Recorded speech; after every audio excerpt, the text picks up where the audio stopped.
군악대장 출신이시고요.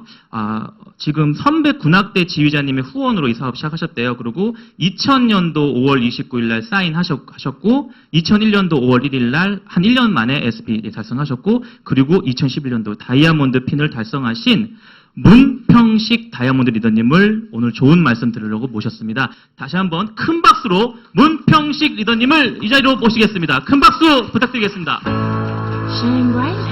네, 반갑습니다. 다이아몬드 문평식입니다. 반갑습니다. 네, 아유, 네.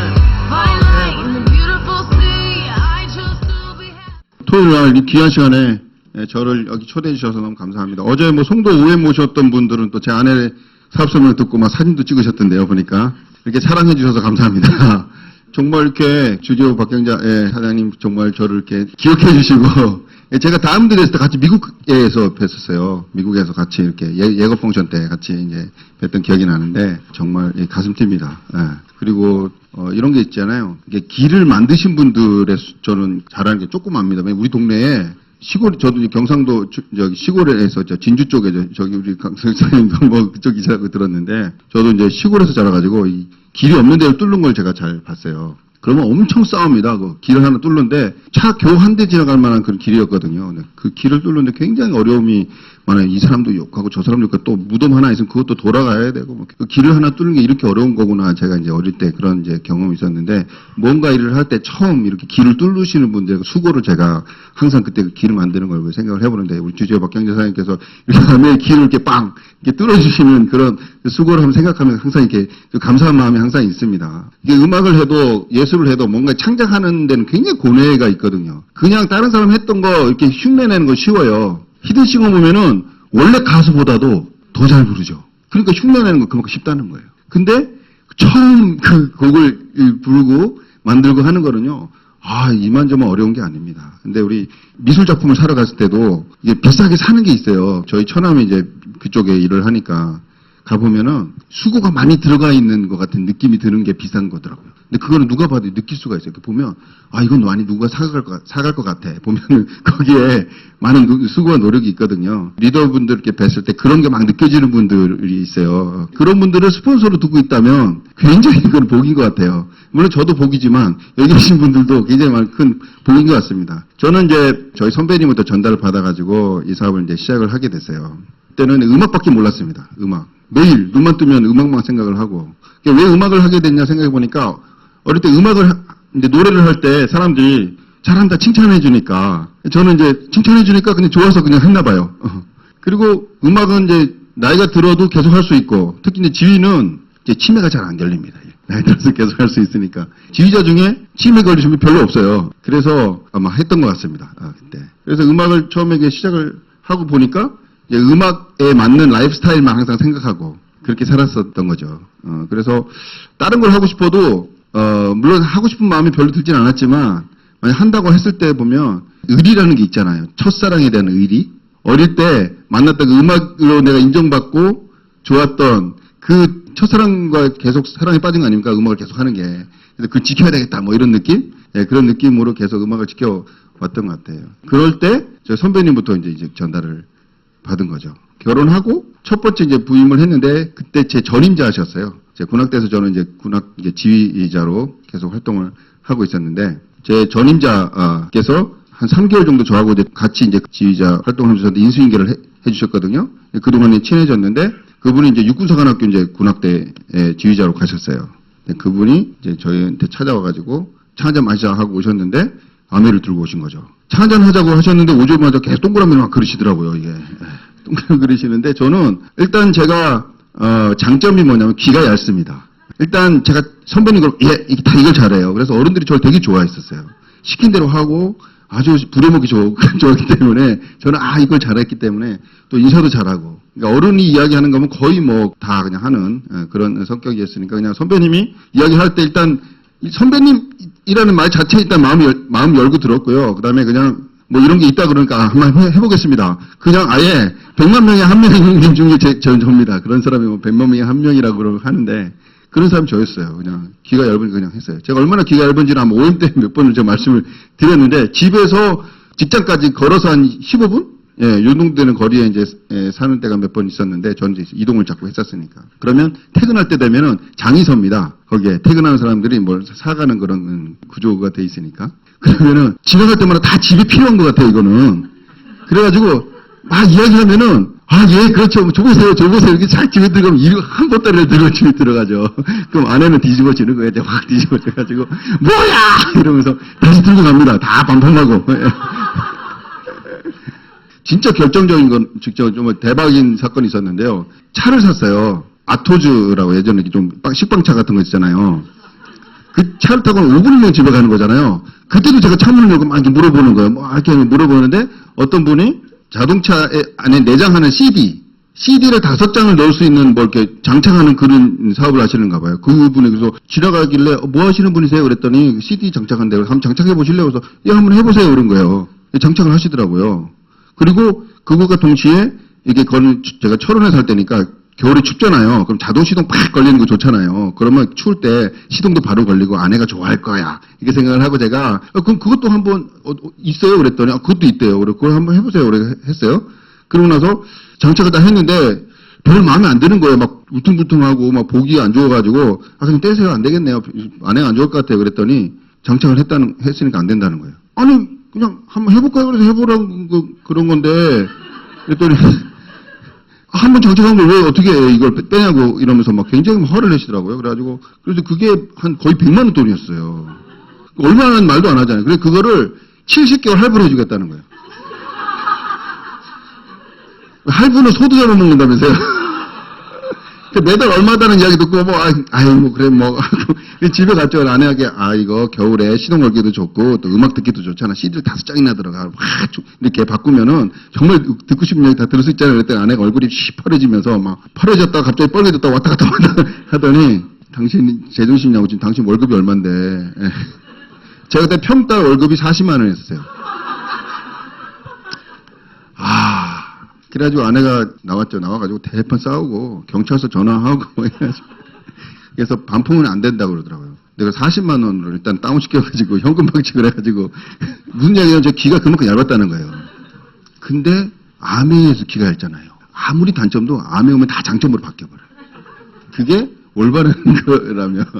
그래서 제가 그렇게 귀가 얇아가지고 뭐 제가 사실 이거는 빙산의 일각에 불과합니다. 뭐 제가 보증도 섰고요. 필요하다 그러면 아내 몰래 그래서 제가 정말 힘들게 해서 저는 그게 좋은 일인 줄 알았어요. 너무 제가 편하게 사는 거죠. 시골에 뭣도 모르고 그냥 부모님 슬하에서 그냥 이렇게 편하게 살다 보니까 나보다 힘든 사람이나 뭐 어렵다 그러면 진짜 어려운 줄 알고 막 그렇게 했던 그런 시절이 있었는데 근데 그거 30대 때 끝냈습니다. 저는 30 중반 이후는 안 했어요. 그때까지만 했다는 거예요. 왜냐하면 아메이를 제가 30 초반에 만났거든요. 아메이에서 배운 거예요. 그래서 제가 아메이를 이제 하면서 이게 잘못된 거구나 알게 됐고 그 다음에 말 안 하는 것도 거짓말이구나 이걸 알게 됐어요. 그래서 아내에게 그때부터는 이제 그런 한 번에 그런 대박 실수를 하고 나고 또 뭐 하여튼 경제적인 어려움이 생기다 보니까 총각 때는 그냥 그렇게 살면 되더라고요. 제가 어려우면 저 혼자 굶고 살면 되는데 처자식이 딱 딸리니까 이게 저만 굶는 게 아니더라고요. 이렇게 살면 안 되겠다라는 걸 이제 그렇게 처절하게 발등 찍히고 나서 깨닫고 나서 그 다음에 제가 좀 아내에게 정직한 그런 남자로 있는 그대로를 이야기하는 그런 사람으로 점점 이제 성장을 해가게 됩니다. 이제 그럴 때 이제 이 아메이 사업이 이제 저에게 이제 다가왔던 거죠. 그래서 저는 제가 그동안에 막 잘못한 게 많으니까 이 아메이 사업 딱 만나는 순간에 돈을 벌 수 있어? 그러면 내가 이걸 많이 벌어가지고 그동안에 좀 이렇게 내가 서론 받은 걸 좀 엎어봐야지 이런 생각도 좀 있었어요, 사실은. 그래서 이제 전달을 받고 이제 미팅을 가야 되잖아요. 근데 철원에서 이제 이게 잠실까지 미팅이 있었어요. 그러니까 가는 게 쉽지 않았죠. 근데 저는 원래 음악을 했으니까 제가 직장 생활을 하면서 직장을 계속 하고 싶지는 않았어요. 그 직장 생활 끝나고 제 오케스트라를 갖고 싶었고 제 밴드를 갖고 싶었어요. 그래서 공부를 하기 위해서 토요일 날 제가 도망 나와서 서울까지 공부를 하고 있었어요. 잠실까지. 그것도 잠실 쪽에 이제 레슨을 받으러 갔었던 거죠. 레슨 받는 이유도 뭐예요? 제가 레슨을 했을 때 단가를 높이기 위해서 레슨 받는 거 아니에요. 로버트 기요즈키가 이야기했던 수입에 관심이 있었던 거예요, 저는. 제가 한 번 레슨하도 5만 원 받던 걸 10만 원을 올려야 되겠다는 생각으로 계속 공부를 한 거예요. 유학을 가려는 이유도 마찬가지였어요. 제가 유학 갔다 오면은 레슨 단가가 높아지잖아요. 그래서 그렇게 해서 공부를 했더라고요. 그런 생각으로 공부를 계속 가고 있었기 때문에 간 김에 이제 한번 그 미팅을 참석할 수 있겠다는 그런 생각 때문에 제가 알아보겠습니다 하고 이야기했던 것 같습니다. 그래서 이제 토요일 날 어차피 직장에서도 이야기했어요. 제가 미래를 위해서 나는 공부를 해야 되니까 이때 나가야 됩니다라고 미리 이야기를 했었기 때문에 평소 때도 그렇게 나갔던 거기가 있었는데 마침 그때 사업 설명이라는 이런 것들이 토요일 날 잠실에 있었어요. 그래서 갔었는데 정말 딱 가서 처음에 딱 들으니까 선배님 했던 이야기가 생각이 나더라고요. 뭐라고 말씀하셨냐면 인터넷 시대가 오는데 인터넷 시대를 준비해야 되지 않겠냐. 그래서 인터넷 시대를 준비할 것을 가르쳐 주는 데가 있다. 그래서 가보지 않겠니? 이렇게 이야기를 하셨어요. 그래서 그때만 해도 이제 PC 통신이 좀 많이 할 때 천리안 이런 거 기억나시죠? 천리안 ADHM 이게 뭐 ADSL인가 이거 연결해가지고 한번 뛰면 30분 걸릴 때예요. 그런 이제 때 인터넷이 온다고 하지만 어떻게 준비해야 될지 잘 모를 때 인터넷 시대를 준비할 수 있다라는 이야기에 정말 귀가 쫑긋했고요. 그래서 한번 이제 아내 몰래 하여튼 일단 나와봤어요. 그때 제가 군복을 입고 왔습니다. 입군 대위 딱 계급장다로 딱 앉아가지고 분위기 썰렁했겠죠.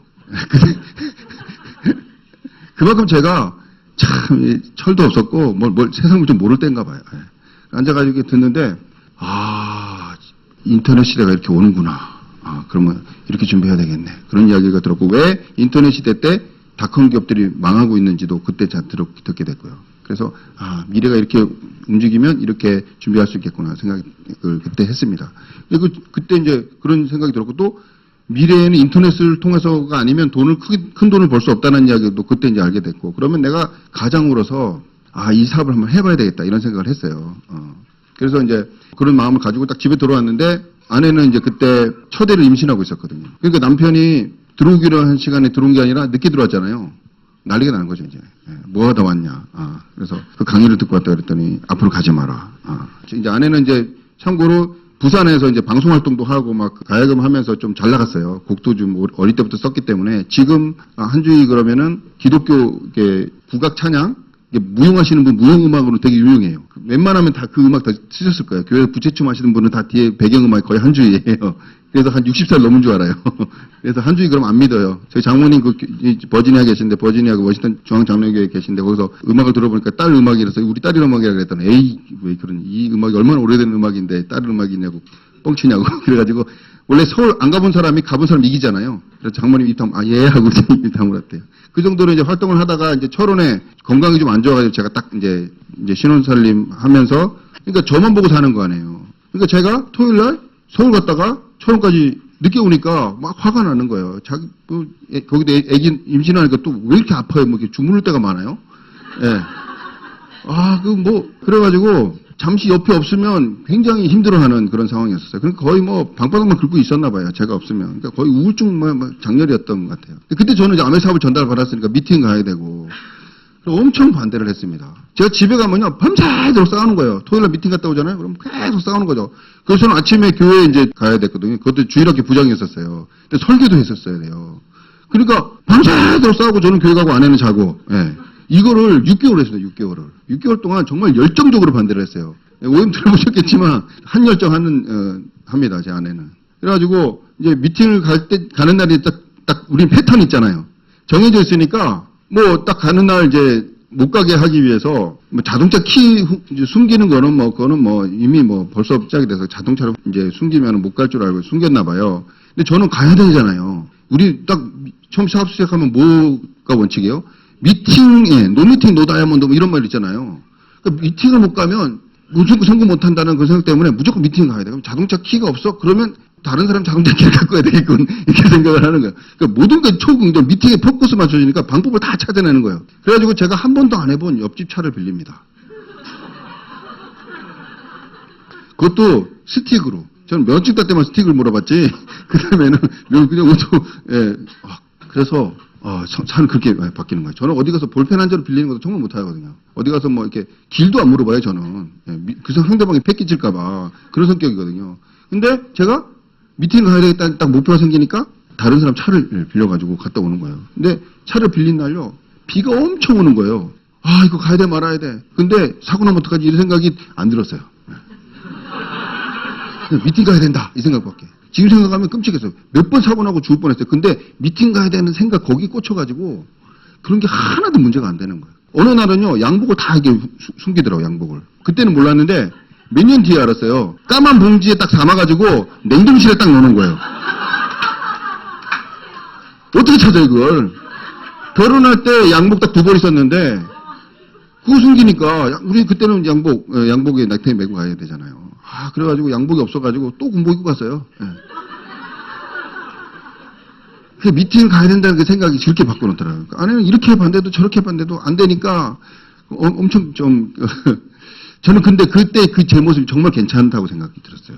지금도 그래요. 그때 제 모습이 너무 사랑스러워요. 그렇게 이제 미팅을 오니까 미팅 오면 변화가 되잖아요. 그래서 제가 딱 미팅 오자마자 그 다음에 한 게 뭐였냐면 LOC를 쓰면은 욕실에 있는 수도꼭지가 반짝거린대요. 그걸 너무 해보고 싶은 거예요. 그래가지고 세제를 사다가 집에서 시석을 해가지고 LOC를 막 뿌려봤던 거죠. 그랬더니 진짜 수도꼭지가 반짝반짝거리더라고요. 그래? 근데 또 피부에 무해하다는 이야기도 들었어요. 그러니까 옷 다 벗고 천장부터 다 뿌려보는 거예요. 네.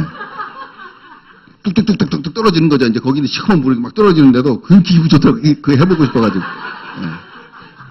근데 사실 제가 집안일을 한 번도 해본 적이 없었어요. 저는 경상도에서 자라가지고 말은지 아니죠. 아버지가 군인이셨기 때문에 돌아다녀가지고 말이 지금 제가 이런 거예요. 원래는 경상도 사천 저 시골에서 제가 자랐는데 그러니까 부엌에 들어가면 그 경상도에서 정지라 그래 정지 부엌을 정지 가가지고 한 번 들어가면 혼난 거예요. 남자가 이런 데 들어온 거 아니라고. 그러니까 저는 고등학교 때 제가 설거지를 어떻게 하는지 몰라가지고 무왕장했던 기억이 나요. 그 정도로 귀하게 자랐습니다. 제가 기억.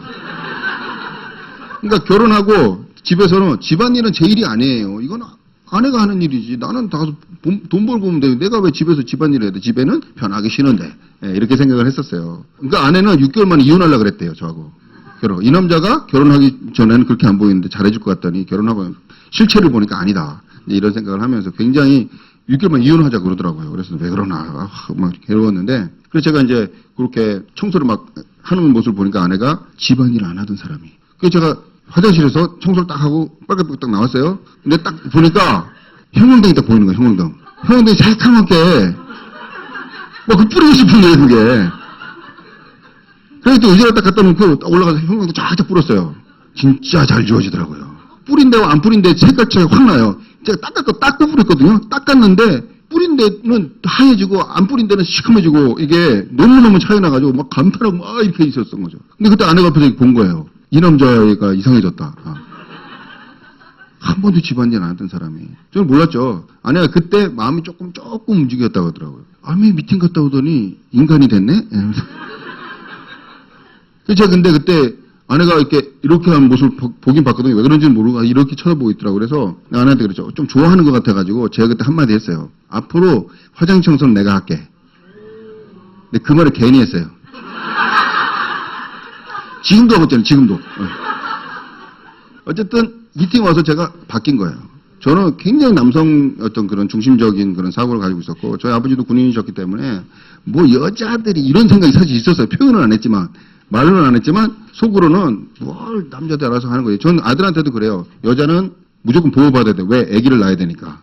너는 여자를 무조건 보호해야 돼. 이런 말을 아직도 하고 있더라고요. 그리고 아기를 못 낳는 사람은 아기 낳는 것보다 더 중요한 일 해야 되기 때문에 보호해야 돼. 이렇게 이야기를 하는 거죠. 그래서 그리고 아기 낳은 사람은 아기 낳았기 때문에 보호해야 돼. 이렇게 하면서 그러니까 여성은 저는 이제 그러면 된다라는 생각을 가지고 자랐기 때문에 모든 걸 제가 이제 알아서 해야 된다 이런 알아서 하지도 못하면서 맨날 알아서 해야 된다 이런 생각을 가지고 이제 살고 있었는데 어쨌든 그렇게 해서 아내가 이제 저에게 그런 저의 변화된 모습.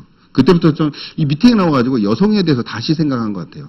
지금 생각은요, 이게 이 자리에서는 여성으로서 필요한 모든 걸 다 가르쳐 주는 것 같아요, 이 자리에서는. 그리고 왜 이렇게 이뻐요, 여기 오신 분들은 다. 그리고 필이 높을수록 이뻐요. 이야, 제가 물하고 다른 거예요, 물이. 그래서 막 왜 교회도 보면 누나 보고 싶어서 가잖아요.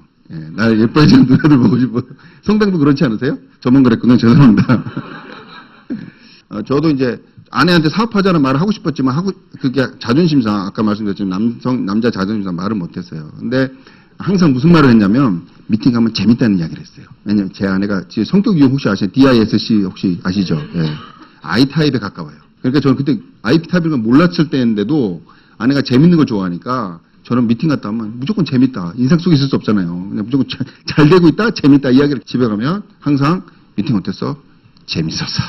그래서 제가 한 번은 이런 세미나장을 한번 데리고 가고 싶었어요. 데리고 가고 싶어가지고 세미나가 정말 재밌어. 그랬어요. 그랬더니 그때는 아마 제가 약간 변화된 모습도 있었고 그 다음에 스폰서님이 저희 집에 한 번씩 오셨는데 CD 같은 걸 놓고 가셨어요. 그때는 테이프 탭을 놓고 왔어요. 근데 복사본이었어요. 그 아내가 그걸 보더니 이거 불법 복제 안 해요. 뭐 이러면서 스폰서 얼마나 마음이 아프셨겠어요. 복사본 갖고 온 것도 그런데 그 복사본 안 해 이러면서 막 불법 복제하고 막 이런 식으로 하니까 스폰서께서 굉장히 근데 그런 수모를 당하시면서 우리 집 오셨는데 그걸 이제 들었나 봐요. 또 제가 재밌다 그러니까 못 이기는 척하고 저한테 그러더라고요. 진짜 재밌어? 저는 속으로 좋아가지고 막 이러는데 표를 안 냈죠. 재밌어. 진짜 재밌지? 재밌어. 그리고 밥도 맛있어. 뷔페야. 그랬거든요. 그때 아내가 뷔페? 그래가지고 제가 약속을 잡았죠. 오케이. 이번에 세미나 가자. 뷔페야. 그래서 세미나 갔죠? 세미나 갈 때 아내가 이제 거의 80kg 가까웠어요. 얼마나 저 때문에 스트레스 받았겠어요. 그 스트레스에 막 이만저만 그래서 옷이 없었던 거예요. 그래서 뭘 입고 갔냐? 개량 한복을 입고 갔어요. 그거밖에 없더라고요. 그것도 나름 이쁘게 하고 간 거예요. 첫 세미나를 계란목을 했는데 얼마나 표가 나요. 바로 표 나잖아요. 제가 군복 입은 거나 보고 계란목. 그리고 또 스폰서님 또 앞자리 딱 잡아주잖아요. 3선 안에 딱 잡아주시잖아요. 그게 딱 앉았죠. 둘이서 앉아가지고 이제 세미나를 듣는 거예요. 세미나 오시면 재밌습니까? 네. 네. 감사합니다. 좀 수준 있으신 분인데 제 아내는 무슨 콘서트 뭐 이런 건 줄 알았어요. 세미나 그러니까 뭐 그래가지고 앉아서 듣는데 첫 시간 끝났어요. 첫 시간에 현실 점검 막 이런 거 하잖아요. 막 두렵잖아요. 막 미래가 언제 재밌어? 언제 재밌냐고. 그럼 두 번째 시간 됐어요. 두 번째 시간에 막 자세 막 인간관계 이야기를 하잖아요. 이런 거 하거든요. 재밌다며.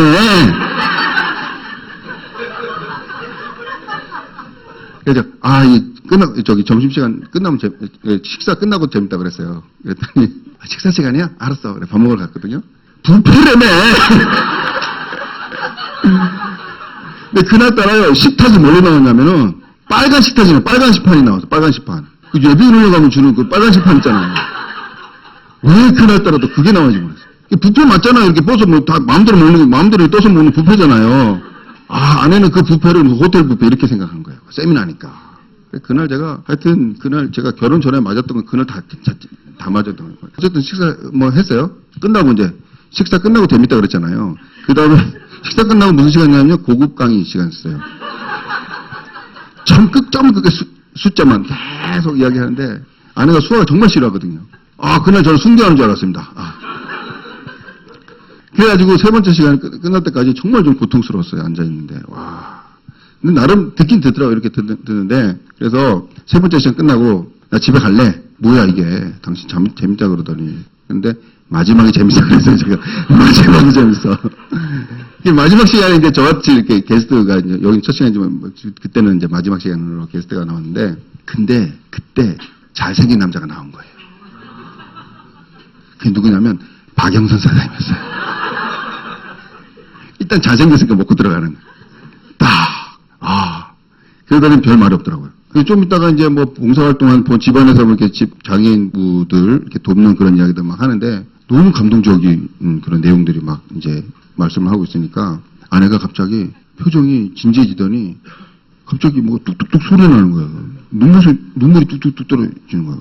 근데 3분의 2쯤 지나가니까 콧물까지 줄줄줄 흘리는 거예요. 그리고 끝까지 말이 없었어요. 그리고 끝나고 나서 애프터를 하는데 제 뒤에 숨더라고요. 이렇게 숨기지도 않는데 이렇게 숨겨놓고.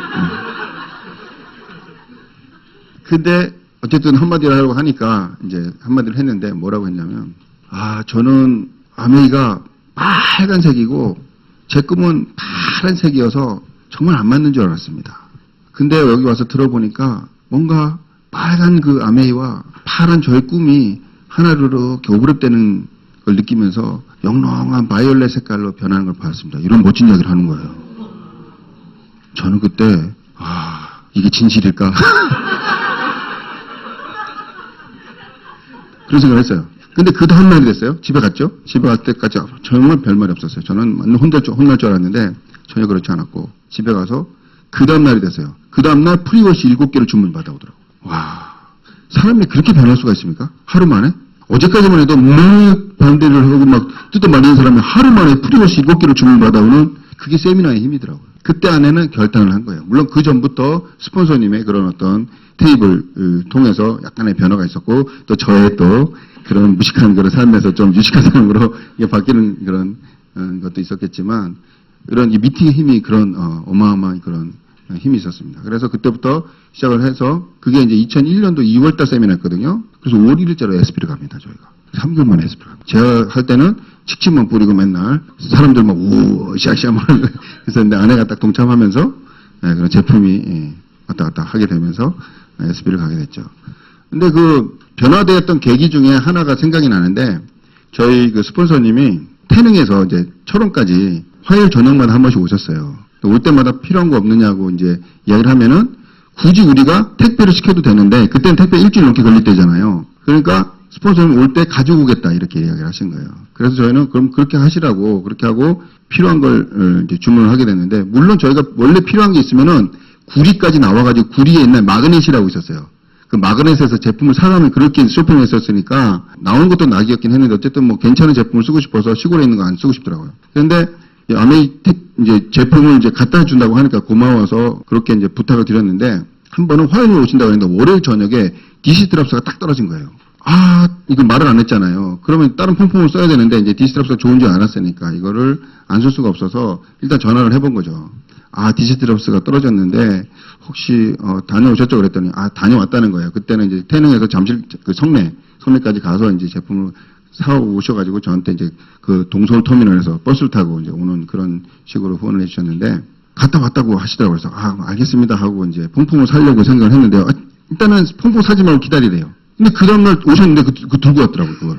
아침에 성내 AP 가가지고 거기서 디시드랍스 하나를 사가지고 와가지고 버스 타고 철원까지 오신 거예요. 그때 제가 뭘 느꼈냐면 아, 이분들이 물건 팔러 오시는 분이 아니다. 그 전까지만 해도 반신반했거든. 뭐 좋은 사업이라고 하지만은 뭐 돈이 되고 뭐 어떤 팔러 오겠지. 우리가 좀 좀 소비력이 있으니까 이렇게 우리 활용 가치가 있으니까 오겠지. 이런 생각을 가지고 있었어요. 근데 그 아침에 성내까지 가서 그 디시드랍스 사가지고 버스 타고 야, 이거는 물건 팔러 오는 건 절대 아니야. 이런 이제 마음에 약간의 그 감동이 막 이제 밀려왔었죠. 그때 이제 아내도 뭐 문전박대하는 거 그때부터 없어졌어요.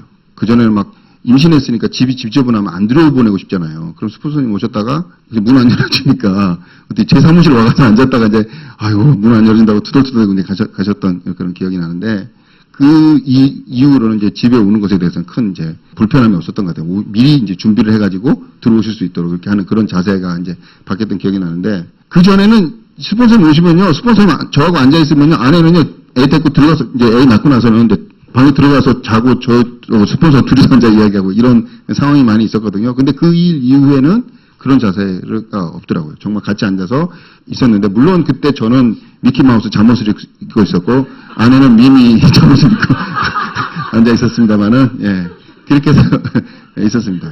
그렇게 해서 이제 철원에 있다가 이제 일산으로 오게 됐는데요. 그때 철원에 오시면서 이런 일이 있었어요. 한 번은 눈이 많이 오는 날인데 그 철원에 오려면 자등형 고개라는 데가 있어요. 그 고개는 차를 이렇게 눈 올 때 거의 목숨 걸고 순교로 각오하고 이게 넘어야 되는 그 길이거든요. 그 눈이 그 많이 올 때 안 와요, 잘. 근데 그날도 어김없이 문이 팍 열려서 안녕하십니까 하고 스폰서님 들어오는 거예요. 그리고 끝나고 나서 귀가를 해야 되는데 눈이 또 얼마나 굉장히 위험하잖아요. 그래서 집에 이제 귀가를 하면서 이런 이야기를 하셨다고 하더라고요. 야들이 하겠나? 야들이 하겠나? 근데 야들이 지금 다이아몬드가 됐다니까요. 그러니까 판단을 하면 안 되겠다는 걸 제가 그 이야기를 듣고 하는 거예요. 그 상황에서는 미키마우스 잠옷 입고 미미 잠옷 입고 앉아있는 우리들이 30살 된 이제 신혼부부가 앉아가지고 그것도 애기 딸린 신혼부부 앉아가지고 뭘 하겠나 이런 생각이 들었겠죠. 그래서 가면서 그랬대요. 같이 한 분 더 같이 오셨었는데 야 아들이 하겠나 그러고 가셨대요. 참 지금 생각해보면 그때 많이 안 하셨으면 제가 어떻게 됐을까 생각을 해봐요. 지금도 그 치열한 음악 세계에서 정말 머리 깨지면서 그 경쟁하면서 지금도 살고 있겠죠. 지금 거의 A급 연주자들도 거의 80%가 우울증이에요. 무대가 없잖아요. 없어요. A급들도요. 그렇다고 뭐 허접한 무대가 설 수 없잖아요. 그것도 그만한 연주자들도 자리 다 뺏는 거 아니에요. 가서 해버리면 그 다음 연주자들 쓸 자리가 없어요. 그러니까 양심 있는 연주자들 안 가요, 거기를. 그러니까 A급들 무대 몇 번이나 해야 돼요, 1년에. 다 자기가 생각한 만큼의 그런 연주 생활이 안 되니까 굉장히 스스로 우울증에 빠질 수밖에 없는 그런 현실입니다. 아마 연예인도 그렇잖아요. 만약 그때 스폰서님이 안 오셨으면 생각해보면 지금도 소름이 확 끼쳐요. 그래서 제가 누군가를 만나러 갈 때 그 생각을 항상 해요. 그렇게 목숨 걸고 숨겨올 각오를 하고 자등님 그 길 넘었던 스폰서님 생각을 하면서 저도 이렇게 가는 것에 대해서 그 약속을 지키려고 계속 노력을 합니다. 물론 이제 그런 마음이 흐려질 때도 있지만 또 다시 그 마음으로 다시 이제 돌이키곤 하는데요. 그런 이 상황에서 이제 저희가 처음에 이제 후원을 받았고 어느 정도 암에 대한 본질적인 어떤 그런 접근을 한 다음에 일산으로 이제 옮겨지게 됩니다. 일산으로 이제 발령이 나서 갔는데요. 거기서부터 본격적인 이제 비즈니스가 시작이 됐어요. 1월 달에 이사를 갔는데 그 2월 달에 제가 세미나를 갖고 5월 1일자 SP가 된 거죠. 거기서 SP를 가는 과정에서 저희 다른 이제 그 업라인 스폰서님이 일산 쪽에서 화정 쪽에서 홈미팅을 하고 있었어요. 거기에 이제 한번 가서 배워라 그렇게 이야기를 들어가지고 홈미팅을 이제 배우러 갔었던 거죠. 저는 그때 홈미팅 몇 달 한두 달 정도 그 홈미팅 배운 게 거의 다였던 것 같아요. 정말 잘 배웠어요. 그곳에서 어떻게 홈미팅을 하는 걸 알게 됐고 그 SP 되자마자 저는 독립을 했거든요. 홈미팅 독립을. 홈미팅 독립할 수 있는 그런 어떤 그런 마인드까지 거기서 다 배웠던 것 같아요. 그러니까 제가 홈미팅을 독립하고 나니까 제 파트너도 바로 SP가 되면서 홈미팅 독립하면서 홈미팅이 계속 복제되어지는 그런 그림이 이제 그려지면서 비즈니스 이렇게 하는 거구나 감을 잡게 됐는데요. 그럼 홈미팅을 배우게 됐고 두 번째는 이 미팅을 나올 때 그냥 내가 가고 싶을 때나 갈 수 있을 때 가는 게 아니라 원칙을 정해서 간다는 것을 알게 됐어요. 이 사업은 자유롭잖아. 안 온다고 해서 뭐라 그러는 스폰서가 없으니까 제 스스로 제가 뭔가 이렇게 정해서 비즈니스 진행해야 되는데 저도 모르게 요 메인 미팅 요거는 뭐 지켜야 된다 이런 이야기가 머릿속에 들어오더라고요. 특히 주말에 이렇게 하는 메인 미팅이 있어요. 직장 다닐 때 직장인들이 참석해야 되는 그런 메인 미팅 있잖아요. 거기는 굉장히 제가 목숨까지 지켰던 것 같아요. 일산에 있을 때는 호수공원에서 연주를 많이 했거든요. 연주를 하면 토요일 날 보통 연주를 하잖아요. 거기 관광객들이 많으니까. 연주를 하면은 꼭 그 토요일 날 해요. 그럼 우리 메인 미팅이 토요일이니까 정말 난감할 때가 많았었어요. 그래서 저는 이제 머리를 쓴 게 첫 곡은 제가 연주하고 다 대리지휘자, 계기원지휘자 세워놓고 제가 이제 미팅하고 뭐 그랬던 적이 그리고 끝나고 나서 가가지고 또 인솔해 가지고 들어가고 뭐 이런 식으로 머리를 막 어떻게든 미팅을 가려고 제가 굉장히 노력을 많이 했었는데 그게 왜 그렇게 가능했냐면 제가 원칙을 세웠던 거예요. 이 미팅에 내가 반드시 간다. 그래서 이 원칙을 지키려고 제 모든 열정을 다 쏟았어요. 제가 할 수 있는 모든 수단을 다 동원해가지고 그 미팅을 지키려고 정말 최선을 다했어요. 그거는 제 옆에 아내가 봤고 제 파트너들이 다 봤던 거죠. 그래서 일산에서 잠실까지 미팅을 나오는데요. 거의 2시간 넘게 걸렸어요. 그때 또 왜 이렇게 차가 막혀요? 그리고 옆에 이렇게 차 세울 데가 없어요. 올림픽대로 그때만 해도. 지금은 있는지 모르겠는데. 그러니까 화장실 가고 싶어도 못 가고 또 한 번 쉬었다 가면 또 뭐 빠져나가야 되니까 그 시간에 못 가니까 막 다리 꼬집으면서 막 방금 터지는 줄 알면서 이렇게 하면서 막 미팅을 갔던 그런 기억이 나는 거죠. 근데 그때 제 모습이 너무 사랑스러운 거예요. 저는 그걸 했기 때문에 어떤 미팅에 장애물이 있어도요, 그건 정말 우습더라고요. 누가 미팅 나오는데 이렇게 좀 어려움 느끼잖아요. 그럼 제가 볼 때는 아이고, 애구나. 그래서 내가 성공하는구나. 이런 이제 느낌을 가질 만큼 제가 세운 그 원칙을 지키려는데 굉장히 애를 쓴 거죠. 하루는 미팅을 하는데 그게 무슨 벚꽃 축제인가요? 막 하더라고요. 서울에서 막. 그러니까 차가 꽉 막혀가지고 안 가는 거예요. 저는 이유도 몰랐던 거죠. 근데 저 연주가 끝나고 제 그냥 위에 바바리코트 하나 있고 그 연주복 그대로 이제 그 턱시도 입고 이렇게 하고 바바리코트 입고 갔는데 차가 막혀가지고 막 안 가는 거예요. 그 미팅 끝날 시간까지도 차가 안 움직여가지고 못 갔는데 그래도 저는 이제 끝나고라도 거기 왜 옛날에 이덕화에 권상우에 딱 트라이 막 이러고 있잖아요. 미팅 끝나도 한번 딱 찜하고 온다 뭐 이런 멋있는 그 모습이 있어가지고 뭐 어떤 리더님은 그렇게 자기는 했다고 이야기를 하길래 저도 한번 따라해보고 싶어가지고 그거 한번 하고 싶어서 오케이 오늘은 내가 그러면 트라이 하고 오자. 딱 이거 영화 한 편 CF 한번 찍고 와야지 이 생각을 하고 딱 갔는데요. 거의 미팅 끝나고 한 1시간쯤 지났는데 띠리릭 전화가 오는 거예요. 사장님 어디세요? 이게 연락이 오는 거예요. 제가 지금 거의 미팅장 거의 다 와서 지금 있습니다. 그랬더니 저 기다리고 있어요. 이렇게 연락이 온 거예요. 에? 그래서 제가 얼른 차를 세우고 이제 그렇게 갔죠. 그랬더니 그 어떤 세무서 앞에서 이렇게 모여서 저는 애프터를 했는데 거기는 여름인데 막 이렇게 목이 뜯고 있었어 전부 다. 목이 뜯고 있었는데 전화 오신 분 누구냐면 그 방숙 사장님이었어요. 사장님 기다리고 있어요. 애부터 하셔야죠. 이분들은요 제가 오는 거를 믿고 있었던 거예요. 문평식이는 무조건 온다 얘는. 그러니까 1시간이 지나도 안 가고 저를 기다리고 있었던 거예요. 저 그때 소름이 확 돋더라고요. 내가 이렇게 원칙을 지키는 이 모습을 다 지켜보고 있었구나. 그래서 저는 그때 더 책임감이 막 생기더라고요. 그래, 내가 지금 이렇게 정말 내가 이 원칙을 지키는 그 모습을 더 잘 지켜야 되겠구나. 이런 생각이 들었는데요. 그렇게 제가 세운 그 원칙을 이렇게 지켜나가는 모습이 파트너들에게 신뢰감이 생기니까 제가 무슨 말을 해도 신뢰를 얻게 됐고, 그러면 팀워크 이렇게 생기는 걸 봤고, 또 그분들도 따라하게 되고, 그렇게 이제 복제가 이루어지면서 튼튼한 그런 그룹으로 이제 성장해 나갔던 그런 기억이 납니다. 그래서 미팅을 나가실 때 일주일에 3번 나가는, 4번 나가는 것보다 더 중요한 것은 내가 정한 원칙을 지켜나가느냐가 중요하죠. 왜냐하면 나는 3번 나갈 수 있지만 내 파트너는 3번 못 나갈 수도 있고, 내가 한 번밖에 못 나가지만 내 파트너는 3번을 나갈 수도 있잖아요.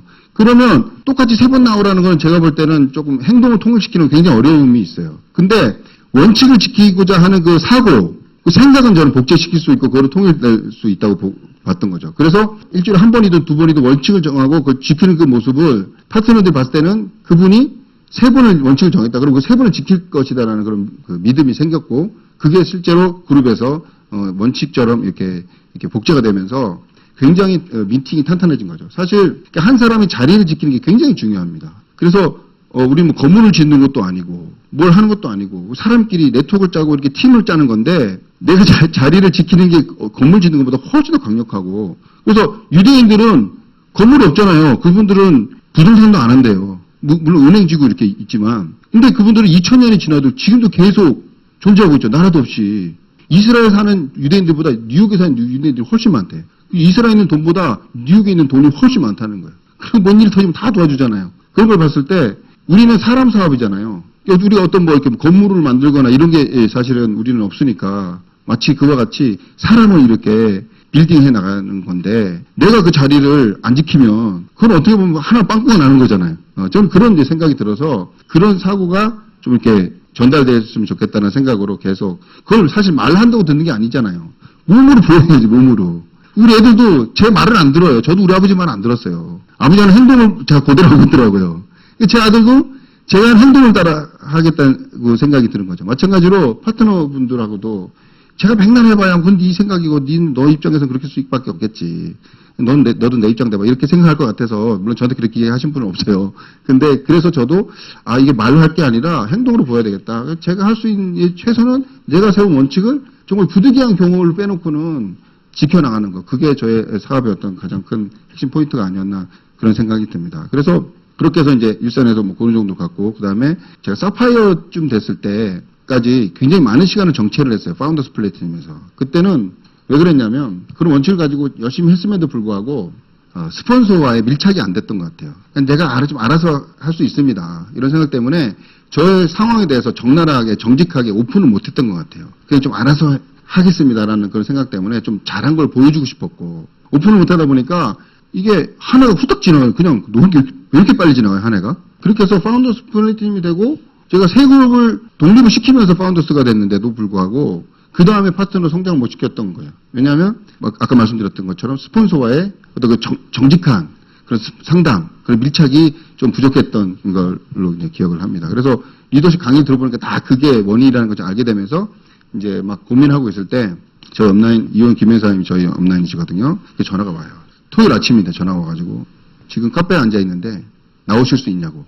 근데 저희는 쉬고 이제 스폰서님 카페숍에 앉아 계시는 상황이었죠. 그때 당시 수석담이었는데 저희는 이제 사파이어만 도전하고 있었는데 전화가 왔는데 가야 됩니까 안 가야 됩니까? 가야 되는 거죠. 그래가지고 30분만 시간을 주십시오 하고 그때부터 막 머리 감고 막 물 뚝뚝뚝 흘리면서 이제 그 자리를 갔어요. 그래서 앉아 있었는데 그때 이제 물어보시더라고요. 다음은 어떻게 가실 거냐고. 다음은 언제 가실 거냐고. 이게 물어보시는데 저는 그때 다음도 그냥 열심히 해서 잘 가죠. 이렇게 얘기했죠. 근데 열심히 가는데 어떻게 가실 계획이시냐고 물어보시는 거예요. 제가 그때 깨달았죠. 구체적인 계획이 내가 없었구나. 다음으로 간다라고, 저는 사실 3%부터 다음으로 가겠다고 외쳤거든요. 밑도 끝도 없이 아내가 미쳤어 뭐 이렇게 했지만, 저는 그냥 다음으로 가겠다고 무슨 외친 거예요. 어떻게 하는지는 몰랐던 거죠. 근데 그때 사파이쯤 되니까, 저는 사실 저희 레그에는 그 스폰서님으로, 그러니까 이원 김혜사님부터는 한쪽에 다이아몬드 레그가 있었고, 저는 사실은 뭐 다이아몬드가 중요한 그런 레그는 아니었기 때문에, 근데도 불구하고 저하고 아내가 부르셔가지고 어떻게 다이아몬드 갈 거냐 이제 물어봐 주시는데, 그때 제가 다이아몬드를 가는 계획이 정말 구체적으로 있어야 되는 거구나, 말로만 해야 되는 게 아니구나라는 깨닫고, 그때부터 다이아몬드를 가고 싶은 마음이 생긴 거예요. 근데 그때 사실 다이아몬드를 도전했지만 왜 구체적인 계획을 안 세웠냐면, 다이아몬드를 도전하는 또 성취하신 분들이 좀 내가 모르는 뭔가가 있을 거야. 또 내가 알지 못한 어려움들이 막 있을 거야. 이런 생각을 갖고 있었던 거예요. 그러니까 그걸 내가 어떻게 감당할 수 있을까? 이런 생각 때문에 그 계획을 그렇게 잡고 명확하게 외치는 게 두려웠던 것 같아요. 그래서 그걸 솔직하게 이야기했죠. 사장님, 제가 다이아몬드 도전하려고 하는데 요런 부분이 사실 두렵고 또 이분이 다이아몬드 갔는데 왜 이분이 이러냐고 질문을 했어요. 그랬더니 스폰서님 딱 들으시더니 그거 지금부터 설명해 주겠다고 하면서 쫙 설명해 주더라고요. 정말 정직하게. 다 설명해 주시고 제가 궁금했던 부분을 정말 처음으로 이 가슴속에 담아뒀던 거를 이렇게 질문을 좀 했어요. 그랬더니 안 피하시고 다 그걸 조목조목 설명해 주더라고요. 저는 그때 왠지 제가 존중받는 느낌이 들었고 내가 다음에도 갈 수 있겠구나. 또 갈만하구나. 뭐 이런 느낌을 그때 받았어요. 그래가지고 그때 그 느낌 가지고 와가지고 느낌 아니까 그때부터 계속 다이아몬드를 도전해야겠다 하면서 그해 다이아몬드 못 갔지만 그 다음에 사파이어 가고 파운더 사파이어 가고 에메랄드 가고 파운더스 에메랄드 가고 다이아몬드 매년 그렇게 핀 성취했던 계기가 바로 그때 스폰서와의 정직한 오픈 상담 그리고 스폰서의 진지한 답변 이런 것들이 제 마음을 움직였던 것 같습니다. 그리고 두 번째로 또 변화가 있었던 거는 집안일을 이제 하는 변화가 있었잖아요. 근데 거기까지 끝났고 어떤 상황이냐면 제가 집안일을 하면서 맨날 억울했어요. 나는 왜? 그래서 열심히 도와줘도 표가 안 나는 게 집안일이잖아요. 해도 끝이 없어요, 이거는. 그래서 열심히 하고 있는데 아내는 항상 마음에 안 들죠. 왜냐면 본인은 익숙한 거고 저는 익숙한 게 아니니까. 그래서 하다 보면 열심히 하고 있는데 왜 이건 안 되고 저건 안 되고 막 이런 이야기를 해. 제가 화가 나가지고 내가 이렇게 열심히 도와주는데 왜 나한테 그렇게 이야기하냐고 그랬어요. 그랬더니 아내가 뭐? 도와줘? 이게 내 일이냐고. 애들이 내 얘기냐고. 당신 얘기는 아니냐고. 어려운 이야기 하더라고요, 그렇게. 그래서 제가 그때 막 충격받은 거예요. 아니, 그렇게 하면 미안해라는 말이 들을 줄 알았는데 더 적반하자 그러면 제가 그래서 제가 이게 무슨 상황이지? 잠시 제가 막 멍해져가지고 분석을 했어요. 그랬더니 원인은 저한테 찾아야 되잖아요. 상대방은 안 바뀌니까. 찾아보니까 제가 이런 생각을 갖고 있었어요. 내가 도와준다는 말 속에서는 내 일이 아닌데 내가 해주고 있는 거야라는 생각이 있었던 거예요. 그러니까 맨날 억울한 거죠, 제가. 집에만 가면 억울해요. 집이 너무 불편한 거예요, 항상. 그러니까 사업도 안 될 수밖에 없는 거예요. 항상 그런 불만과 불평 속에서 이렇게 하기는 하는데 그냥 어떻게 보면 꾸미고 있었던 거죠, 삶을. 그랬는데 그 이야기 듣고 내가 정말 심각하게 고민을 했어요. 원인이 뭐지? 왜 이런 거야? 왜 여기서 이렇게 불편한 거지? 생각을 해보니까 아내 일인데 내가 해주고 있다는 그런 분석을 해냈고 또 그러면 내가 뭔가 기대고 있다라는 느낌이 드는 거예요, 아내에게. 그래서 제가 생각을 바꾸게 했어요. 그래, 오케이. 그러면 난 다시는 이렇게 다투고 싶지 않고 이거 두 번 상황을 만들고 싶지 않아요. 저는 이제 모토가 두 번 실수하지 말자라는 모토가 있어요. 아내도 마찬가지고. 둘이서 우리 그거 하나 다 다른데 이상하게 딱 똑같은 게 꿈 같고 공허 같아요. 그래서 제가 그때부터 오케이. 두 번 상황을 만들지 않으려면 어떻게 해야 될까 생각을 했는데 이렇게 생각했죠. 오케이. 나는 사업가니까 집안일도 내 사업이라고 보자. 이렇게 생각한 거예요. 집안일도 내 사업으로 보고 내가 모든 스케줄에 집안 아주 구체적인 것까지 유치원 보내는 것부터 해가지고 다 내가 다 적자. 다 이거 내 일이야 생각을 하고 이 중에서 일부분을 아내가 해주는 거야. 이렇게 다 생각을 바꾸자라고 한 거예요. 그랬더니 안 억울하더라고요. 물론 하는 일은 똑같아요. 제가 뭐 이렇게 생각했다고 해서 하는 일에 아내가 줄어드는 건 아닌데 아내가 하는 일을 똑같이 하고 저를 하는데 억울하지 않고 똑같이 평안한 그런 가정생활이 진행되는 걸 경험을 한 거예요. 근데 놀라운 사실은 생각이 바뀌었잖아요. 그리고 제가 미팅장에 갔어요. 모든 게 내 일처럼 느껴지는 거예요. 세미나를 하면 제가 주최자의 아주 눈빛으로 바뀌어버리는 거죠. 구석구석이 다 보이기 시작해요. 왜 다 내 일이니까. 다 내 일인데 스폰서는 요 일을 해주시는 거고 저 형제랑 요거 해주시는 거 요거 해주시는 거고 이게 다 들어오는 거예요. 그래서 어떤 미팅에 가든지 이게 주최자로서의 그런 어떤 오너로서의 그런 어떤 마인드가 확 생기는 걸 제가 경험을 한 거예요. 그때 스케일이 확 커진 거죠. 뇌가 확 사이즈가 확 커져버린 거예요. 그래서 웬만한 어려움은요, 억울하지도 않고 무슨 이야기를 해도 그게 저를 다운시키지 않게 되는 그런 어떤 계기가 있었어요. 그러면서 제가 핀성장을 하고 있는 거예요. 그래서 성공은 성취보다도 변화구라는 말이 그때 제가 깨달아진 거예요. 그 한 번의 변화가요, 정말 많은 가정의 문제와 파트너의 문제와 비즈니스에서의 저의 어떤 갈등들이 많이 해결이 됐어요. 그게 주인의식이라는 것 같아요. 그래서 저는 그렇게 변화시켜준 시스템이 정말 고맙고 또 그렇게 또 앞서 가신 분들은 다 그걸 이미 경험하셨던 거 아니에요. 근데 제가 그걸 깨닫고 나니까 왜 그 의식혁명이라는 책을 보면은 그 깨달음의 그 지수가 사람을 가장 행복하게 해준다고 하더라고요. 그래서 매일매일 하나씩으로 깨닫는 게 이게 너무 좋은 거예요. 그래서 내일은 뭘 깨달을 수 있을까? 이 생각을 하면은 내일이 기다려지고 특히 새로운 사람을 만나면요. 그 사람한테 배울 게 너무 하나씩 있는 거예요. 그런 것들이 기대감이 되면서 미팅이 나오는 거라든지 하루하루 살아가는 게 정말 행복해지고 에너지 있게 되고 그런 어떤 변화가 있었던 게 바로 이제 그런 계기였었습니다. 그래서 제가 그런 마음으로 다이아몬드도 됐고요. 물론 다이아몬드 하는 데 있어서 아내가 훨씬 많은 일을 했어요. 근데 제가 도전하자고 했고 제가 7월 1일자로 이제 아내가 생일이 7월 2일인데 제가 생일 선물을 해주겠다고 했어요. 근데 물론 8월 1일자로 돼가지고 이제 못 지키긴 했지만 그러나 항상 제가 주도를 했던 거예요. 그 마음 때문에. 다 내 일이야. 근데 이건 요 부분 누가 해주는 거야 이런 생각으로 계속 일관됐기 때문에 그래서 아마 파트너 분들도 그런 걸 믿는 것 같아요. 그런 부분에서. 그리고 본인들도 그렇게 생각을 하고 특히 남성분들에게 많이 강조를 해요. 이 사업은요 살짝 여성 사업가들에게 묻어가려고 하는 그런 게 남성들의 그런 성향이 조금씩 보이더라고요. 그때마다 제가 남자들 그렇게 하면 안 된다. 남자들한테 여성들이 원하는 게 뭐예요? 일단 내가 행복하게 해줄게 이거 안 해요?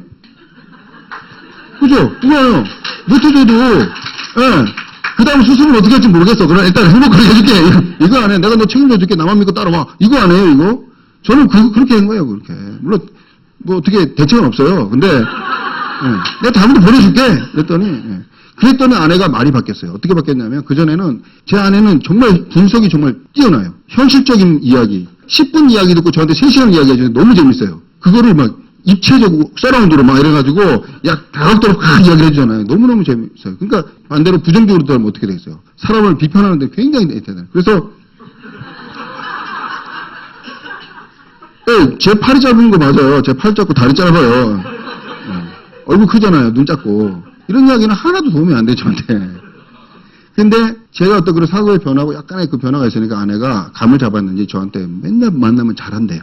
당신은 상담도 잘하고 매출도 잘 올리고 제가 무슨 매출을 잘 올립니까 제가 잘한다는 거예요. 집안일도 잘하고 잘한대요.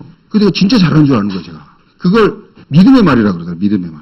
사실의 말이 있고 믿음의 말이 있는데 사실의 말은 다 맞아요. 근데 아무런 제 삶에 도움이 안 돼요. 맞는 말이긴 하지만 그게 못 됐다고. 저 팔 짧은데 어쩌라고요. 다리 짧은데 어쩌라고. 얼굴 크다는 걸 어쩌라고요. 근데 잘한다고. 그 제가 나름 매출도 잘해요. 그룹에서 강의도 잘해요. 왜 잘한다고 하니까. 근데 만약에 못한다고 그랬으면 저 못했을 거예요. 그렇게 바뀌더라고요. 그 나중에는요, 심지어는 꿈을 꿨대요. 무슨 꿈을 꿨냐 했더니 이 결정판에 종결자, 이 꿈의 종결자. 제가 아메리 대통령이 됐다는 거예요. 제가 그런 줄 알고 지금 사는 거예요, 지금. 그래서 제가 다음도 되고 너무 행복하고, 그 다음, 올해 제가 수석을 도전하고 있어요. 지금, 운하상 지난번에 왔던 게스트, 운하상이 지금, 이번에 카운터 스피치 하고 있거든요. 오늘 랠리니까, 지난달에 못해서 이번 달에 지금 랠리 하고 있는데, 카운터 스피치 하고 있고. 첫 번째 다음도 아까 말씀드린 것처럼 방소장님. 방소장님 밑에 지금 또 카운트도 또 들어갔어요. 그러니까 이런 카운트들이 들어가는 게 그런 주인의식, 그런 것들이 복제가 돼서, 가지 말라고 말려도 가는 분들이잖아요. 다음부터 말린다고 안 갑니까? 간단 말이에요. 그런 것들이 이렇게 복제되어져서 진행되는 것 같습니다. 그래서 저는 이제 다음도 되면 꿈이 있는데요. 시간이 지금 거의 다 됐죠, 지금. 그래서 PPT 제가 준비해 왔는데 좀 띄워주시면은 요것만 하고 마무리를 하겠습니다. 이게 제가 처음 전달 받을 때 그날입니다, 이날이. 저희가 아내가 이제 결혼하고 저희가 신혼여행 갔다 와가지고 이 스폰서님하고 만난 이 장면입니다. 제가 인수인계 받는 첫날이에요. 저희 전임자, 저희 스폰서신 거죠, 그러니까. 이때 전달을 받아가지고 이제 사업이 진행됐고요.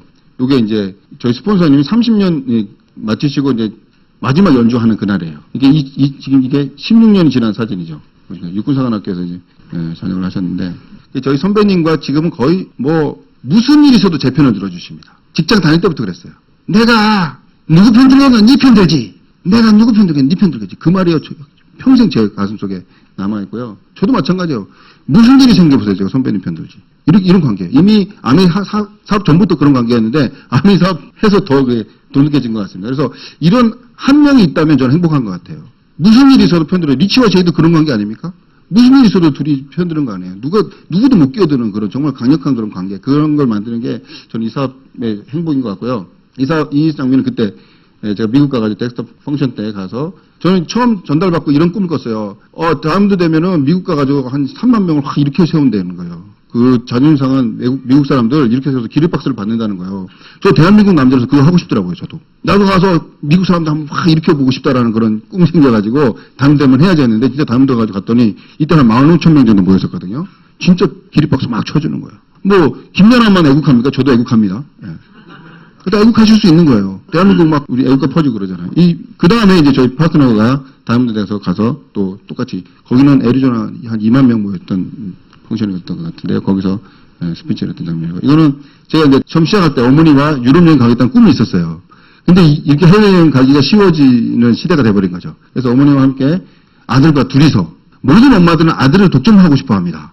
며느리 떼놓고, 제가 엄마 모시고 간 거예요. 유럽 갔더니 이런 경우 처음 봤대요. 아들 부부가 엄마를 모시고 온 경우가 있고, 엄마가 아들을 데리고 온 경우가 있지만, 처자식 다 떼놓고 아들이 엄마를 이렇게 독점해가지고 모시고 온 경우는 처음이다.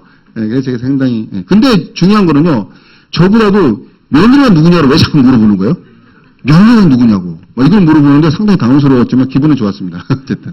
이 사진은 이제 제 파트너들과 함께 그냥 외국 나가서 그냥 거리를 걷고 싶었어요. 일상 속에서 그냥 한번 그냥 떠나자 해가지고 확 그냥 비행기 타고 가가지고 그냥 거리를 걷고 싶었어요. 그게 일본이에요, 이거. 일본 도쿄 가가지고 이렇게 파트너 이분들은 이제 다 연말 보너스 받으신 분들이에요. 연말 보너스 받은 자들이 떠나자 그래가지고 일본 가서 우동 먹고 오자 그래가지고 모여가지고 가서 진짜 갔더니 비가 오더라고요. 이렇게 우산을 쓰고. 이 사진은 이제 제 꿈이 합창단을 꿈꿨어요. 처음 시작할 때. 다이아몬드가 되면 정말 어마어마한 부와 이렇게 시간적 자유가 있으니까 어디든지 함께 가서 음악으로 노래하고 또 좋은 일을 할 수 있거나 생각이 들었는데요. 너무 제가 마음이 급해가지고 다이아몬드까지 못 기다리겠다 해가지고 제가 플래티넘 이상 사람들 모아가지고 외국을 나가기 시작했는데, 제가 나트랑 다이아몬드 여행 끝나고 나트랑에 한 교회를 갔었는데요. 그분이 초청을 해주셔가지고 저희 플래티넘 이상 모아가지고 갔었는데 정말 재밌는 그런 시간을 보냈고요. 저도 노래를 했던 장면이고요. 이게 이제 올해 또 갔었습니다. 또 가서 베트남에 있는 그런 선교사님들이 다 모인 곳에서 저희가 초청을 받았어요. 그래서 가서 숙식 작업을 다 받으면서 저희가 이렇게 공연을 했었고요. 감사하다고 감사패도 이렇게 받았습니다. 저희 팀 이름이 비저너리. 호치민 AP에 가서 이렇게 모르는 분들이에요. 제 파트너들이 아니고요. 제 파트너였으면 좋겠는데 이렇게 모여서 이렇게 다 안 통하는데 한마디는 통하더라고요. A60 하면서 다 같이 전혀 다른 말은 통하지 않았습니다. 그 한마디 같이 통했는데 너무 좋았고요. 이게 이제 AP 앞에서 찍었던 사진입니다. 그리고 이거는 이번에 ABO 탤런트인가 했었잖아요. 그때도 이렇게 출연했었어요. 이거는 제가 다이아몬드 되면은 아내에게 음반을 내주겠다고 제가 약속을 했었어요. 그 다이아몬드 되고 제가 음반을 내줬습니다. 그 증거가 여기 있습니다. 이름이 여기 패트릭 문이라고 있어요. 크리에이티브 프로듀서 해가지고. 제가 문평식처럼 좀 어색하죠, 이름이. 그래가지고 패트릭으로 또 이제 패트릭이라는 이름이 좀 귀족적 이름이라고 하더라고요. 그래서 제가 패트릭이라는 이름으로 이제 음반 활동을 하긴 했는데, 제가 이렇게 음반을 내주기로, 물론 제가 돈 낸 게 아니죠. 같은 주머니에서 나온 돈이죠. 근데 제가 내주겠다고 한 거예요. 행복하게 해주겠다고 했으니까. 근데 말을 했더니 수습이 되더라고요. 왜? 아멘이니까. 다른 일로는 제가 과연 해줄 수 있었을까요? 얼마나 쓸 데가 많은데요. 이거 지금 1년에 인세가 얼마 나오냐면 10만 원 나옵니다. 1년에 10만 원짜리. 물론 계속 나오겠지만, 아내는 가해금 30년 했습니다. 아기 때부터 대통령상까지 받았어요. 근데 1년에 10만 원 나와요. 근데 우리 아멘은요, 어떻습니까? 뭐 10몇 년밖에 안 했는데 어마어마한 지금 돈이 나오잖아요. 그래서 제가 수습을 해준 겁니다. 이렇게 음반을 내줬고요. 이 사진은 이제 저희가 음악을 하니까 좀 독특하게 이렇게 하우스 콘서트를 합니다. 하우스 콘서트 횟수로 따지면요, 전국에서 저희가 제일 많이 했을 거예요. 어떤 연주자보다도 하우스 콘서트 횟수로는 아마 이게 어떤 상 받는 일이 있으면 저희가 아마 1등상을 받았을 굉장히 많은 그런 하우스 콘서트를 했는데요. 저도 그때마다 이렇게 한 번씩 노래를 합니다. 그럼 이분들이 이렇게 앉아가지고 별로 듣고 싶지 않은데 듣고 계시는, 주무시고 계시더니 지금. 크리스마스 때 이렇게 행사를 하면은 너무 좋아하세요. 행복해 하시고. 물론 주 목적은 퀸파티에서 먹는 겁니다. 이 사진은 청년들, 유사모만 모아가지고 이렇게 집에서 콘서트를 하니까, 집이니까 또 많이 오시더라고요. 먹을 거 준다 그러니까 먹으러 이렇게 모인 건데, 이때 한 번씩 이렇게 연주를 해주는데, 저는 이렇게 생각합니다. 우리 윗세대, 독립운동을 통해서 우리나라를 대체해 주셨던 세대가 계시죠. 독립운동 세대가 계시고, 그분들이 정말 그런 노력 때문에 우리가 번영 누리는 거 아닙니까? 그 두 번째로 새마을운동을 통해서 얼마나 많은 우리 선배들이 우리나라 경제를, 지금 동남아 외국 나가보니까 새마을운동에 대한 그 평가는 대단합니다. 어마어마합니다. 그래서 그렇게 우리가 잘 살게 됐고, 그 다음에 막 독재할 때 우리 민주화 했잖아요. 민주화. 정말 이게 피 흘림이 그 정도의 노력으로 민주화를 한 나라가 거의 드물어요. 우리나라가 굉장한 나라랍니다. 외국에서, 특히 중국에서는 우리나라 그 저력을 굉장히 높이 평가하는데, 그런 일을 해낸 우리 어른들 때문에 우리가 지금 잘 살고 있잖아요. 근데 우리는 우리 다음 세대에게 뭘 해야 될 것인가? 이걸 한번 생각해 보면 정말 답답합니다. 지금 청년들에게 무슨 일을 해줄 수 있을 것인가? 정말 해줄 수 있는 게 별로 없어요. 근데 아메이 기업 사명, 아메이 기업 리치가 이야기하는 아메이 사명을 제가 들은 적이 있어요. 얼마 전에 세토가 한국에 오셔가지고 리치와 그 요트에서 앉아서 대화했던 이야기를 해주시던데, 세토상. 우리는 죽는다. 그런데 다음 세대가 더 잘 되고자 하는 그 정신은 남을 것이다. 이렇게 이야기하더라고요. 그래서 아메이 사명은 지금보다 더 나은 세상을 우리 후배들에게 물려준다는 거예요. 그게 바로 helping people live better lives. 더 나은 삶을 살 수 있도록 돕는 거. 우리 후손들이 그렇게 살 수 있도록 돕는 거. 저는 이 정신이 확 저한테 와닿더라고요. 그래서 우리 청년들이 이 사업을 통해서라면 그 다음 세대에 얼마든지 더 나은 삶으로 세상을 살아갈 수 있겠구나. 우리 자녀들이 이 사업을 통해서 더 나은 세대로 나갈 수 있겠구나. 그런 생각들이 막 들면서요. 뭐 지금은 뭐 청년들이 그래요. 막 오해할 때도 그런 말씀을 드리지만 이제 인도, 중국 막 다 열리잖아요. 예, 저도 중국에 한 번씩 이제 가서 그냥 가요. 보러. 중국이 돌아가는 걸 보러. 그러면 우리가 할 일이 아직 있어요. 이 돈은 많지만 정신이 없는 거예요. 다 돈으로 해결하려고 그러더라고요. 요즘에 정신을 끄집어내는 게 공자맹자 끄집어내잖아요. 시진핑이 지금 공맹자 다시 끄집어내서 중국인 정신을 통일하려고 그러지만 우리는 이미 민주화를 이뤄낸 국가잖아요. 우리 민족이잖아요. 그래서 굉장히 앞서 있어요, 우리가. 그런 어떤 것들을 청년들이 가르쳐주면 이들이 막 자신감을 가지고 중국이든 인도든 가서 이제 광기토대왕 하는 거죠. 예, 리더로서 자리매김하는 것에 대한 비전을 주면요. 뜨거워합니다. 목숨 끊으려 했던 청년들도 다시 정신 차리고 살아봐야 되겠다. 결혼을 포기했던 청년들도 다시 결혼해야 되겠다. 이 삶은 뭐하나 맨날 흥청망청했던 친구들도 술 끊고 정신 차리고 사업을 해나가는 것을 보면서 저는 굉장히 사명감을 느끼는데 아메가 아니었으면 제가 무슨 비전을 줄 수 있었을까? 음악으로요? 아유. 그래서 저는 너무 이 사업이 감사한 거죠. 저는 아메 사업하면서 또 꿈꾼 게 이런 콘서트를 하나 짓고 싶었어요. 만약에 제가 아메 사업을 안 했으면 그냥 연주단체, 밴드 이 정도를 만들어서 그냥 행복하게 음악생활을 했으면 좋겠다 이런 생각을 하겠죠. 그러나 아메 사업 만나면서 콘서트홀 이런 거 하나 있었으면 좋겠다 그런 생각을 했는데요. 이 꿈이 그때는 그냥 툭 뱉은 말이에요. 근데 지금은 제 파트너들이 사장님 이거 언제 하실 거예요? 어디다 하실 거예요? 저 이거 때문에 사업하는 거예요? 이러면서 막 협박까지 하실 거예요. 제가 알아보니까 이런 문화 부지는요 국가에서 이야기하면 50년 뒤에 나라 내겠다 그러면 그냥 주는 데도 있대요. 그러니까 점점 그 부동산 하시는 분들이 그런 이야기만 해주는 거예요. 이게 아마 제가 뱉은 말이지만 같이 힘을 합해서 아마 조만간에 이게 이루어질 거라는 그런 생각이 드는 겁니다. 저는 이게 너무너무 좋아요.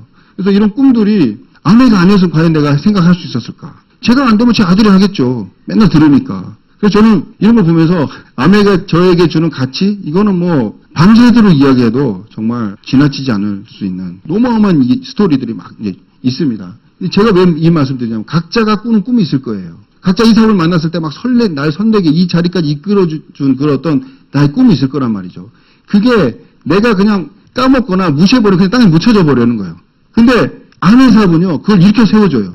어떤 꿈을 꿔보세요. 그 꿈을요, 아내가 다 지원해 줄 수 있어요. 아무리 황당한 꿈이라도요, 이 자리에서 이야기했을 때, 당신 그런 헛소리 하시면 내려와. 이런 사람 아무도 없어요. 왜냐하면 아내가 그걸 이루어줄 수 있다는 걸 다 알기 때문에 그래요.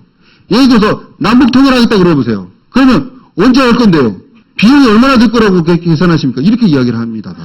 그게 아내예요. 사람이 상상한 것은 200년 안에 다 이루어진답니다. 어떤 것을 상상해도 200년 안에 거의 다 이루어진대요. 우리 그렇게 살아야 되는 거 아닙니까? 왜 자꾸 제한을 해야 될까요? 왜 자꾸 힘들다고 해야 될까요? 아니에요, 저는. 아메이가 있는 이상 꿀 수가 없잖아요, 아메이는. 주기로 하면 다 주잖아요. 안 바꿉니다. 그래서 저는 어떤 계획을 세웠을 때 이루기만 하면 다 그게 주어지는 거니까 그것 가지고 얼마든지 꿈을 이룰 수 있다. 저는 그렇게 생각이 들고요. 또 지지하는 많은 분들이 함께 하기 때문에 저는 정말 이 아메이가 좋아요. 그래서 사실 우리가 같이 함께 팀입니다. FA에서 함께 서로 꿈을 지지해주고 서로의 꿈을 알고 그 꿈을 언제 할 거냐 물어봐주고 또 필요하면 같이 동참해주고 같이 힘을 나누고 그러면서 이렇게 이 세상을 아름답게 만들어가는 거잖아요. 우리뿐만 아니라 이제 세계가 하나로 되겠죠. 인종과 상관없이. 특히 북한 땅이 열리면 우리 가야 되는 거 아닙니까? 가서 그분들에게 마치 서독이 동독 도와서 굉장히 많은 성장을 했던 것처럼 2004년도에 리치 사장님 나오셔가지고 북한 들어가면 준비하고 있다고 하셨잖아요. 지금은 뭐 시스템적으로 다 준비된 것 같습니다. 그래서 문만 열리면 우리가 뛰어가서 해야 됩니다. 그걸 외국 사람한테 맡기겠습니까? 그런 준비를 우리가 해야 되는 거죠. 그리고 그분들 3% 모여서 넘어오면요. 집에서 다 밥 한 끼 요즘에 그 숟가락 하나 준비하셔야 됩니다. 숟가락만 준비하면 되잖아. 밥 먹으러 와서. 그러면 토요일 돼도 문제 없어요. 나라가 어떻게 해줍니까, 그걸. 그래서 저는 우리 아메 하시는 분들이 다 숟가락 하나 준비해가지고 내려오면은, 식사하세요. 이렇게 하면서 밥 먹을 때마다 그냥 같이 한 끼씩 먹으면 뭐 통일된 데면 문제가 되겠습니까? 그래서 그런 생각을 가지고 그런 계획을 가지고 그런 미래 비전을 가지고 이 사업을 해 나간다면 세상이 아름다워지고 우리 때문에 세상이 바뀔 거라 그런 생각이 듭니다. 예, 오늘 저를 초청해 주셔서 감사합니다. 여기까지 하겠습니다. 감사합니다.